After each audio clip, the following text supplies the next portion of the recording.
Hello! You can probably tell from the title of this video that I am back beating the drum. Action required. Now don't worry, this video isn't going to be a rant. It's not going to be me just mouthing off. There is actually news in regard to this subject, which I will be sharing. And I think there's definitely a groundswell of opinion out there, which I have been noting. Probably at Highgrove right now. Oh no, Charles, that awful shrew from the Vintage Read shows at you again. Oh, is she, darling? Yes, she normally loves me. Well, I do love you, Charles, I do, but I do believe that action is required. Now, as far back as mid-April to end of April, all the tabloids and the broadsheets were going on and on and on at William. It was all about William taking action when he actually ascended to the throne. Well, that's all fine and dandy, but poor William. I mean, when he ascends the throne, he'll be mourning his father, obviously. He'll be worried about his children because, of course, huge change, particularly for Prince George, because he becomes the heir apparent. And also, you're not only mourning your own father, but you've got to go through all the public duties. We saw Charles go through it with the late Queen Elizabeth II. Enormous strain, a lot of work, going up and down the country, comforting people, within the country. So there's all that. And then you've got the big build-up, of course, to the coronation. Now, we had a lot of distraction when it came to King Charles III's coronation, the lead up to it. We had a lot of distraction about Harry and Meghan. Will they come to the coronation? Will they not come to the coronation? Will Harry come? Will they appear on the balcony? Blah, blah, blah, blah, blah. And it was such a distraction from the coronation. And it's so disappointing because they come along very rarely. They're a major, major historical and traditional event, and quite sacred to a lot of people. So we don't want that to happen again. So front foot, Charles. If you get on the front foot now, then you will ensure that William won't have to put up with that. Of course, there will always be tabloid speculation. But if the HRHs were taken away and they were removed from the royal family website, you do not have to take their titles. They can remain the Duke and Duchess of Sussex. They can. That's not what we're saying. Just make a firm statement by action. Because then, leading up to William's coronation, there won't be daily speculation about the fact that he's going to remove it. Now, all of this is getting quite a reaction across the pond from Melodramacito. I have notifications on all the sort of media that usually Meghan and Harry roll out their propaganda, PR too, and I get notifications. I know their usual outlets. Now, it sort of descended a bit. It used to be very much Marie Claire and Vogue and sort of the glossies, and Vanity Fair. Not so much anymore. Now we're down to sort of digital rags. They always did those in Stylecaster, Closer, I think it is. I always say Closer.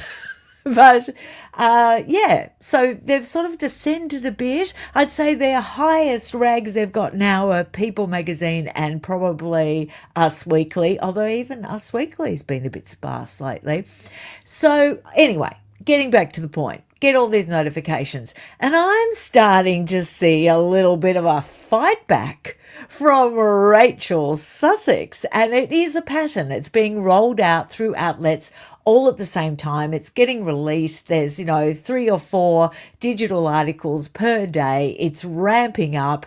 And she's also putting out these insidious little threats. Well, it may not be Rachel Sussex. I shouldn't say that. It appears to me, in my opinion, that sources from that side of the pond seem to be taking exception to this sort of line, and they're putting out little, not threats, sort of insidious suggestions of all the different things that the Duchess of Sussex could actually do if she wanted to get her own back. It does also make me wonder, is Harry in on this? We get as soon as things ramp up, as soon as it looks like something could happen, it looks like that maybe their HRHs could be taken away, then we always get the divorce rumours. Cue the divorce rumours. That's what always happens, because Harry's thinking it's like rats leaving the sinking ship. It's like, you're on your own, girl. I want to hold on to everything. So I don't know. Who knows at this stage? All we can do is speculate. But I do have a few things to share with you. So I'll say g'day, so I'm not rude. Hello, everybody. Thank you so much for joining me. Sir Squirrelot and Koala Blues and all my buddies that, oh, gee, you're faithful. You turn up. I don't know what time it is in your neck of the woods. I presume it's rather late at night, and it's quite early in the morning for me. So, well, not really. It's only 8 o'clock. I mean, come on. But I got up to get ready, didn't I? All right, I'm going to share something that has been going around. Now, this has been sort of the theme from mid-April to end of April, and this was always, like I said, on Prince William. Prince William will reportedly strip Meghan Markle of royal title after he becomes king. And that was the theme. We all know it, and we've all seen it before. However, things are a-changin'. There seems to be a slight change afoot. I'm seeing a lot of commentary where people are actually bringing up the late Queen Elizabeth II, and they're making this point, that if she had been alive for the publication of Spare, and if she had been alive to see the Netflix docuseries Meghan and Harry, or Harry and Meghan, can't remember what order they're in, she would have definitely stripped the HRH. That's what people would have said. She would have taken decisive action. That is what people are saying. And I think it has validity. I really, really do. I want you to imagine a scenario like this. Imagine if Queen Elizabeth II hadn't removed Princess Diana's HRH upon the divorce from Charles. Imagine if she hadn't removed the HRH from Sarah, Duchess of York, upon that divorce. What do you think? Do you think Charles would be overly thrilled that he would have to take action when he ascended to the throne? Obviously ignoring the real life tragic death of his ex-wife. Not referring to that. But just imagine if he was lumbered with these very big decisions upon ascending the throne. Mind you, I don't think that Harry would even dare to publish Spare if the late Queen Elizabeth II had still been alive, or in fact, if Prince Philip had still been alive. There's no way he would have approved the publication of Spare around that timing. I mean, he just does not have the gumption. He wouldn't do it. And quite frankly, I don't blame him. I wouldn't publish a book like that when Prince Philip was alive or Queen Elizabeth II was alive. I wouldn't touch it. What, are you mad? Are you mad? So, yes, I also think one more thought, then I'll get on to your thoughts. It did cross my mind when I was sort of flicking through this book the other night, getting lots of nuggets for my book bits that are every Friday night. That was a cheap plug there. And I thought, you know what? I think Charles might carry a bit of guilt because he's equating his situation with Harry's situation, where he's thinking, I published a book, I did numerous damaging interviews and really threw my parents under the bus. So, and they never took any action against me. No, Charles, they didn't, because you were the heir. You were the heir to the throne. Very difficult to take the HRH away from the heir to the throne. Very difficult to remove the heir to the throne from the royal family website. So the two things do not equate. They are not the same. One of these things is not like the other, Charles. And the fact is that Prince Harry, in the grand scheme of things, is quite low now on the line of succession. So, yeah, by all means, take action. I know you can't take away their titles without an act of parliament. I'm fully aware of that. But the HRH is just a style that can go. And it's at the discretion of the monarch. So available to the grandchildren of the monarch, of course, as far as Prince Archie and Prince Lily go, but it is all of it is at the discretion of the monarch. Okay, so now the fight back. This is what I'm seeing. This is a little bit of the fight back that is appearing. And of course, through their favourite tabloid, People magazine.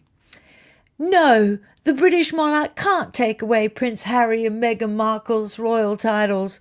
Well, yes, they can. Yes, they can. They can't take away the titles, so that without an act of parliament. So People magazine are sort of fudging. Oh, bump my lamp there. They're fudging a bit. They've got the clickbaity headline. Then when you go into the article, they're actually referring to the HRH style, not the titles. And really, they can't make up their mind what they're talking about. I think this article was actually written by Meghan Markle because she fails to have any understanding of the difference between a title and a style. She seems to she can't fathom it. She doesn't understand it. I think she's still trying to get over the enormous disappointment about the fact that on the morning of her wedding, she was actually made the Duchess of Sussex. I think she was hoping that she was going to be Princess Henry Mountbatten Windsor. I think she was really wanting that princess vibe, and the Duchess of Sussex just thwarted her. Of course, that is what happens. Upon marriage, the Duke and Duchess of Cambridge became the Duke and Duchess of Cambridge. So it's what happens, honey. I know you were counting on Princess Henry, but never mind. So this is what People magazine are asserting, and it's all wrong. People understands that while they retained their styling, Meghan and Harry did not use their HRH titles for public or commercial ventures. Now, this is Meghan's defence that she put out after that gift basket gate on the Jamie Kern Lima Bean show. And, this was her defence that she pushed out through People magazine. And they're sort of regurgitating that, but they're adding little bits too. The note from more than a year ago was part of a personal gift rather than a business-related endeavour. Okay, Meghan, okay. Now, this is interesting that they said that if a decision was made by the King to remove the HRH styling, that it would not be amenable to judicial review. Well, sorry, Professor of Public Law and Tribunal Judge.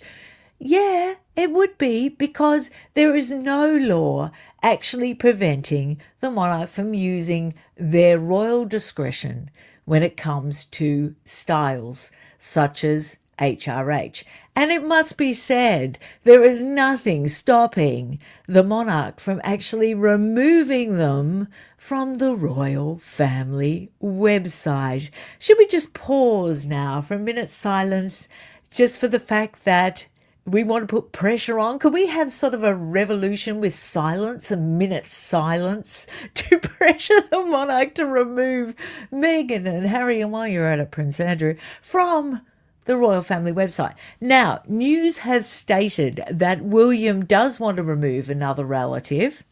This came out yesterday. William reportedly wants to cut out from the monarchy going forward his uncle, Prince Andrew. I think he's very aware. I think the lowdown is out that Andrew Loney's book, which I'm going to talk about a little bit later, entitled, which of course is about the Duke and Duchess of York, is very definitely coming out. There's been rumours going around that it's been pulled and the palace has put pressure on, and no, it's coming out. It's being published on August the 14th. I know this because I spoke to Andrew within the last 24 hours. It is all go August the 14th. My pre-ordered copy is actually going to arrive then, and Andrew's going to come on the show. He's going to come on the show just for all of you, and I'm going to get to ask him the really deep diving questions about his book. He's actually promised to come on a few times, so that is marvelous. So we're going to get the scoop. We're going to get the heads up. I'm sure that he's going to be running around doing promo for the book, probably just before he gets to the Vintage Read Show. He may do. I'll forgive him for that. I mean, he'll probably be snapped up by every international broadcaster just beating a path to his door.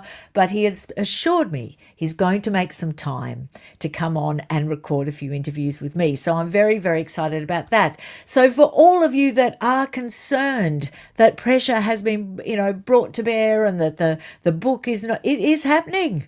August the 14th. It is definitely coming out. I've actually got, I can show you the cover of the book. I do have it here. Let's get that up. Entitled The Rise and Fall of the House of York. Indeed, it is coming out. And I've got something else rather juicy to talk about in relation to that, just in a little bit later in the program. So stand by for that. It is seriously juicy. Okay, so we've got all their sort of protests through People magazine, but we've also got the Clapback. We've got the Clapback. Here we go. Now, I know it's only through a tabloid, but this sort of Clapback comes back whenever Rachel Sussex is nervous. We hear about the diaries. We hear about the diaries that she found in her sock drawer when they were back at Frogmore Cottage. And she said as such, as we know, in the Cut interview. And it made everyone sort of raise their eyebrows at the time. Now, a lot of very sensible people on this channel, whenever I bring this up, say, well, Shauna, that's, who cares? What could she possibly say? Like, it's not even an issue. Well, a little bit more details came out in the Cut, and I will share it with you. This is actually a quote from a source from the Melodramacito side of things.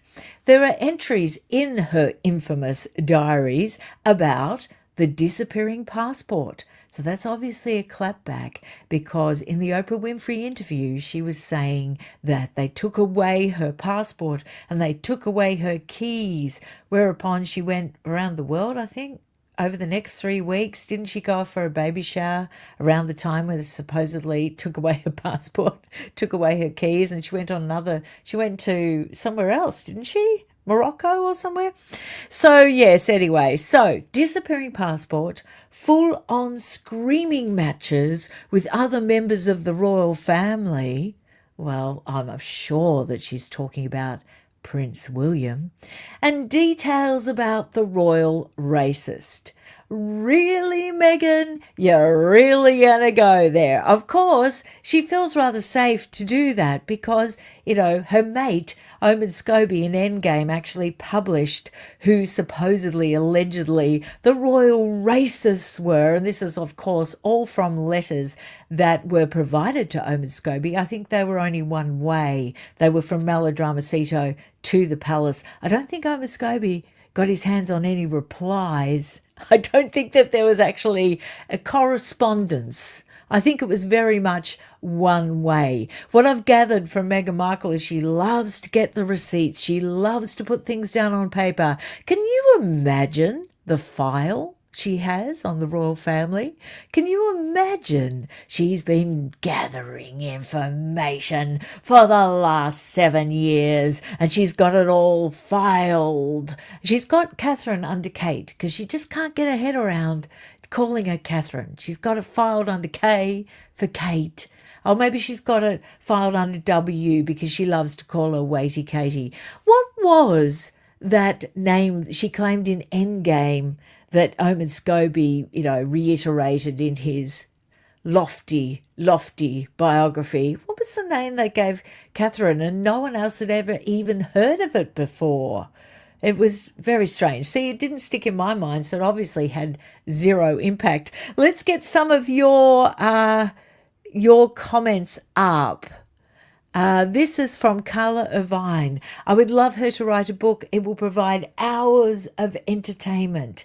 I agree, Carla. I agree. It would be. I don't think it will have any great impact in that people won't believe anything that she writes. But I'm going to get serious now. All of this has impact.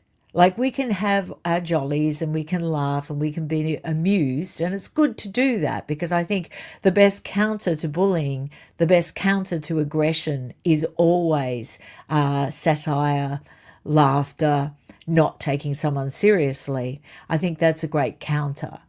However, it does impact on the monarchy. And my greatest concern is the fact, purely because I've said many times, they can't get clear air. They can't get clear air for their initiatives. Now, we're very lucky that Meghan isn't appearing when Trooping the Colours on.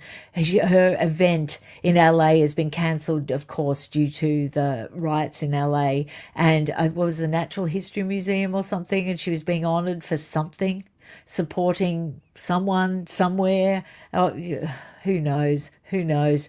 But it's been cancelled.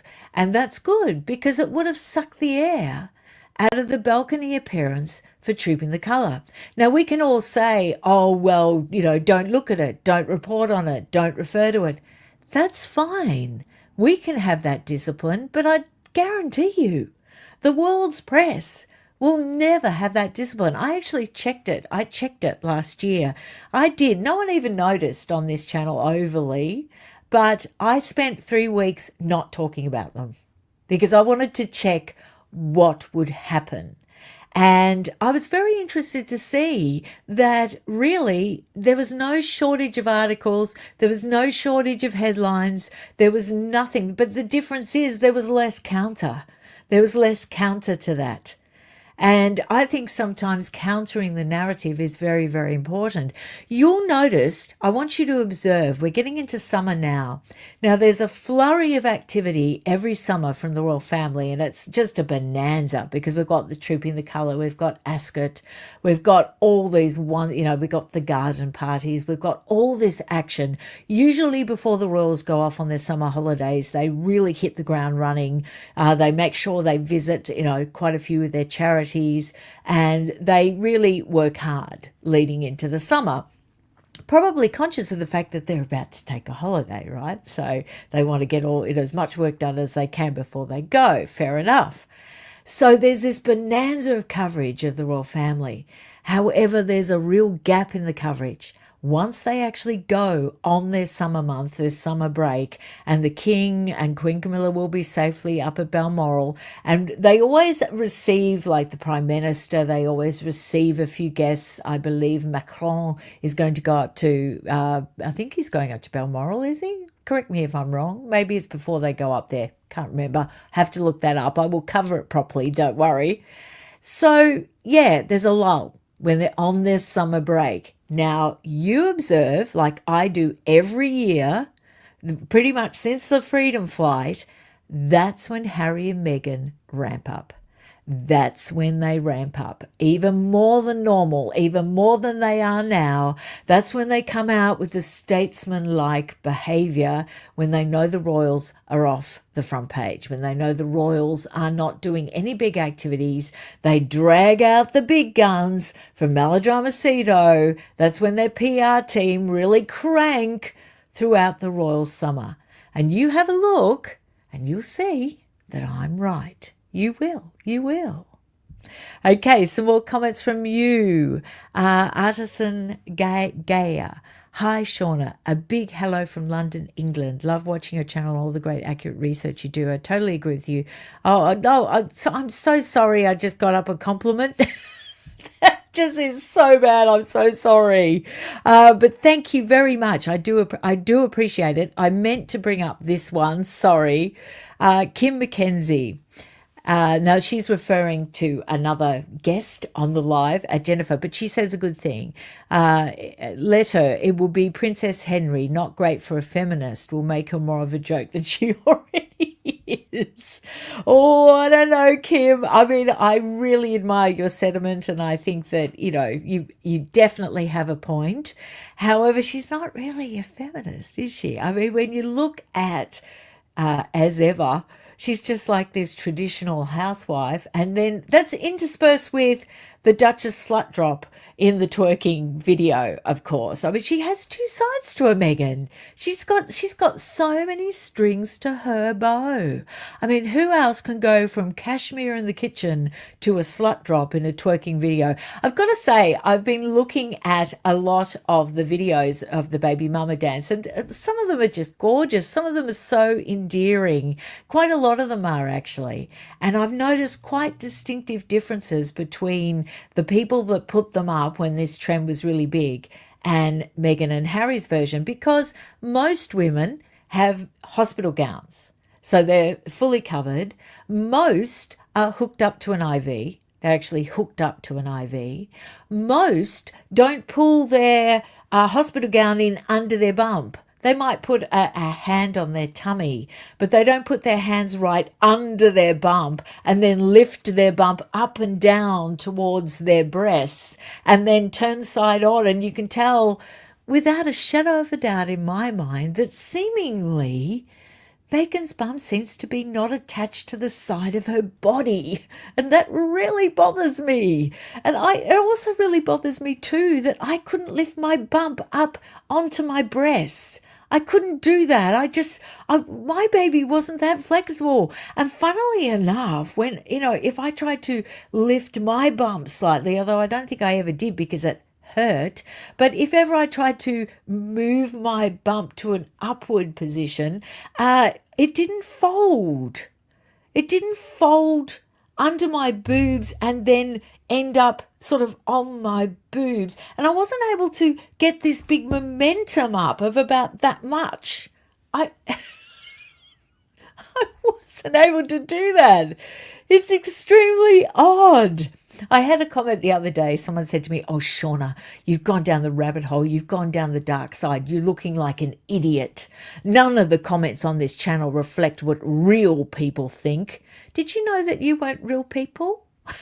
I laughed when I read it because I felt like zooming in on that video and actually sending it to the woman and saying, "Put your glasses on, have a good look at this, and you will see that I am not going down a rabbit hole. I am not in a little bubble. I do know what real people think. I've been talking to real midwives, real medical professionals, real people in my real friends in real life, and when they see the close-up version, they all agree with me." I also put in the community, one of the guys that does the body language, Scott Rouse, he did a zoom in on it, and I put it up in the community, and I actually clipped his video because I thought it was so good. And he said, "Look, I'm not saying she wasn't pregnant. I'm just saying that in this video, this looks extremely odd." And I said, "I think it looks extremely odd too, Scott." Now, it could be that very definitely Meghan and Harry were indeed pregnant with a child, and that this video, like I said, was just a performance for their Netflix docuseries. A lot of people got upset that I said that because they said, "Oh, you just gave them an excuse. You just gave them the excuse." Well, no, because when you mention something, when you're on the front foot about something, you take away the excuse. That's when you take away the excuse, when you pre-publish it. It sort of takes a lot of wind out of that excuse. Takes the wind out of their sails. It does. In my opinion, says the whole twerking birth video is performative. Absolutely agree.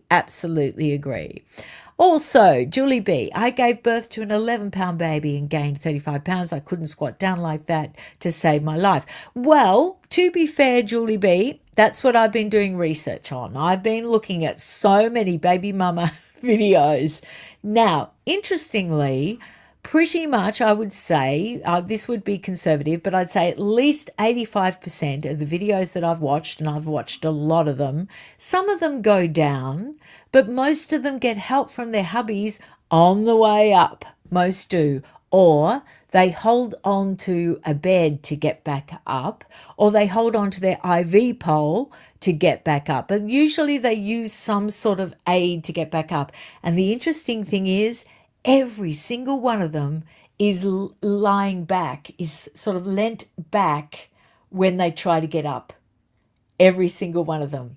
Not one of them gets up like Meghan Markle does, straight up with her bum sticking out. They're all this way getting up, which anyone that's been pregnant knows that that's the only way you can get up. So yeah, it's interesting. Now I do have other things to get on to because I've got some juicy. Here we go. So we'll get off them and we'll get on to this. Prince Harry's ex, Cressida, gave birth to a second child. Now, this is the lovely side that I'm going to talk about, and she's gorgeous. I mean, I just admire her so much. She's such a talented actress, and now, married to, is it Henry Wentworth Stanley? And he's just adorable and very good looking. I've got to say, it's very good looking, and so is Cressida. So she had a little girl and she named it Delphina Pandora Wentworth Stanley, and that's lovely. And that, of course, is after her late sister, who she adored, who died at the age of 51. And it's very heartfelt because she just loved her half-sister. They were a very close family. But I wanted to get on about the Palace Papers by Tina Brown, because I have made a video about this, but many people new to the channel, newly subbed to the channel, would not have seen a lot of my old videos. And it's really interesting that Tina Brown, she interviewed nearly 200 people for that book. And it's very interesting that she raises the point that there were severe concerns about Harry back then when he was actually going out with Cressida.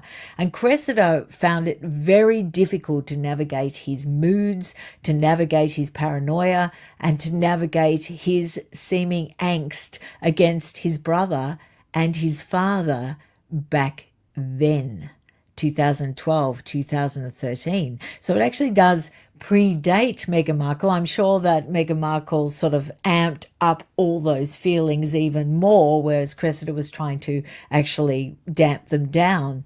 But I've got a few quotes from Palace Papers, only a few little quick ones, because I think it really tells the tale. Harry's habitual mood, when he wasn't venting about William, he was pouring out resentments about Charles. That's a direct quote from the book. And this really moves me, and I feel quite sorry. Cressy was a normal 25-year-old who wanted to go out to dinner and touch knees under the table. Harry would walk 4 paces ahead of her instead of holding her hand. When they went to the theatre, he would leave at interval to get out without a hassle, because he was always pretending that there was massive paparazzi waiting for him outside the theatre. There wasn't. There was one persistent guy that used to get handled by his security, by his bodyguard. He was, oh gosh, talk about illusions of grandeur.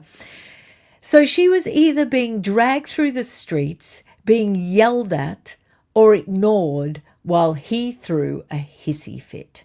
And there's so many examples. If you want to get hold of the Palace Papers by Tina Brown and just read this chapter about Cressida, you can see that she basically went through hell. And it also goes on to say that she had severe concerns for his mental health and his paranoia, because he used to lose the plot.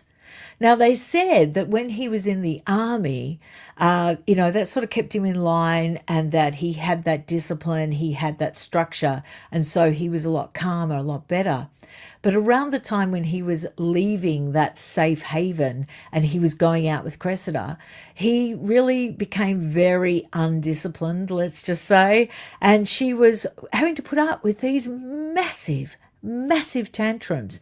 And so reportedly did his office, this paranoid sort of doom scrolling through Twitter late at night. So I just wanted to share that because I think it's really important to put all that in context, to paint the picture, and to also think, thank goodness Cressida got out when she did. Thank goodness she did, because now she's got a wonderful life and she deserves it. She was very subtle, circumspect, and yeah, I think she definitely deserves her very, very happy life. Now, I wanted to get on about this. This, as you know, I brought up the cover of entitled The Rise and Fall of the House of York. This isn't a plug. This is actually a serious call out to Coco P. 5058. Now, Coco P often comments on this channel. She's left hundreds of comments on this channel, but she left one particular juicy comment on this channel, and I'm just going to paraphrase, but she spoke about the fact that she used to live in Epstein Brothers' apartment building in New York City, where Epstein allegedly boarded his models. Now, she says that she didn't know what it meant at that time, but she used to see the coming and going. She used to notice them in the lobby, and she used to think, wow, who are all these hip people? So she moved out in 2015, but she says a very interesting claim. She says that as late as 2013 and 2014, she saw Fergie. She saw Sarah Ferguson several times coming and going, and she alleges that she was staying for free according to the doorman. Now, we all know that that's Epstein's brother's apartment. So that, of course, is of great interest. So I excitedly contacted Andrew Loney, and his response was, I think that he already knew all there was to know about everything. So he wasn't overly impressed by my excited contact, but I think he would be interested to talk to you, even anonymously, Coco P 5058. So what I've done is I've left his contact details, which he has freely published. If you Google him, you know, anyone can get them. So I'm not doing anything out of turn, and I do have Andrew's permission, and I've left his contact details in the description box of this video. So Coco P, or if anybody knows Coco P, let her know that we very much want to hear from her, and the email is in the description box below. Okay, so that's done. Let's get on to Liz Hurley in her birthday suit. Oh my goodness me, could this girl look any better? She is fantastic. And I really think she's had minimal work done, honestly. I think she's just very fit. She's always maintained her weight throughout her life. And she's just one of those English roses that looks really good and has got beautiful skin, I think. But I love her caption for this. And I think it's quite a beautiful photo, and obviously very subtle and not off in any way. Feeling very blessed and grateful for having the best friends and family in the world. Pic taken this afternoon in my birthday suit. And I love this. I thought it was just absolutely brilliant. Now, of course, she's going out with Billy Ray Cyrus. So there's a romance across the pond. And he actually posted this on his Insta. Doesn't he look young? He looks about 27, but he's older than her, I believe. I think he's 63. So I think, wow, is that clean living? I'm not so sure. Maybe he's had a little bit of work done. But happy birthday to the love of my life. So that's lovely. And last month I've got this little quote, because I love love. I love celebrating love. They could be a really good couple, because he had a lot of trouble with his last love, evidently. There's a divorce. I don't know if it's gone through, but I think it has. Hurley told Page Six, as everyone tells Page Six everything, but I thought this quote was lovely. Cyrus and I are actually quite similar and get on extremely well. We both love to laugh a lot, and we both love the country, she said. She does. She's got a rural property in the UK. She is genuinely a lover of the country. She's got lots of animals and horses, and yeah, she's a real deal. We both love country music, both love movies. We've got a lot in common, and cowboy boots. Definitely cowboy boots. So I'd like to wish them all the best. I love happy endings. I just absolutely adore happy endings. Okay, Rebecca English came out with an article, and it really does sort of lean in to what we were all talking about on the last live, where I said that pretty much the decision was made as soon as Harry and Meghan put out their statement on their Instagram about their version of what their stepping back was going to look like. I said they were out. pretty much they were out. Now, Rebecca English says that, but not in quite such strong terms. Rebecca English says because of using the word collaborate. At the end of that statement, the couple concluded, "We will continue to collaborate with Her Majesty the Queen, the Prince of Wales, the Duke of Cambridge, and all relevant parties." And there it was, the word collaborate. And that was when their goose was cooked upon that point, because all the courtiers went into a flutter and said, "No one collabs with the Queen. I mean, this isn't YouTube, darling. This isn't Insta. We don't do collabs. No one collabs with the Queen of England. No one collabs with Queen Elizabeth II. How dare she?" And pretty much Rebecca English is pointing out that there lies the exposure of exactly what Meghan Markle thought of the monarchy. She thought it was a social media brand that she could update. And she thought that when she was part of the royal family, that she was doing a collab. She was bringing her awesome star power as 6 on the call sheet of Suits and a Deal or No Deal ex-Suitcase Girl. She was bringing that to the palace. Gee, though, when you think about it, they were lucky, weren't they, to get someone of her caliber, though. I mean, I don't think they ever would have dreamed in a million years that they would have had a Deal or No Deal ex-Suitcase Girl, especially number 24. I mean, I bet they were just over the moon with excitement. So she bought that star power brand. I'm being sarcastic if you can't pick it up. And yeah, she thought she was doing collabs, darling. Yes. I thought that was funny. All right. Now, next thing I was going to show you, and this is a bit of fun, and it'll be interesting to see how the media beat this up when it comes upon us. Marie Claire, Prince William and Prince Harry could be tempted to actually bid on their mother's outfits at auction. And now the interesting story behind this is that not long before her 1997 death, Princess Diana famously auctioned off 79 of her most famous dresses. And it was actually Prince William's idea. It was the idea of her eldest son to come up with this plan and put all the proceeds to charity at a Christie's auction. And they were all charities really close to Diana's heart. So fast forward to 2025, and Julian's Auctions is holding the biggest sale of royal fashion ever on June the 26th. And its executive director said some of the bidders could end up being the royals themselves. So that's why the speculative article in Marie Claire about William and Harry actually bidding on the clothes. Now, I doubt William will bid on them, because I'm sure that he would not see the point, because he was part of his mother originally auctioning them off for charity. So, I mean, the guy's not an idiot, and he's not living in the past, and he doesn't need to trade off the memory of his mother. He's got his own life, his own wife that he's very proud of, and he's getting on with things. And he loves his mother, and he wouldn't exploit her in that way.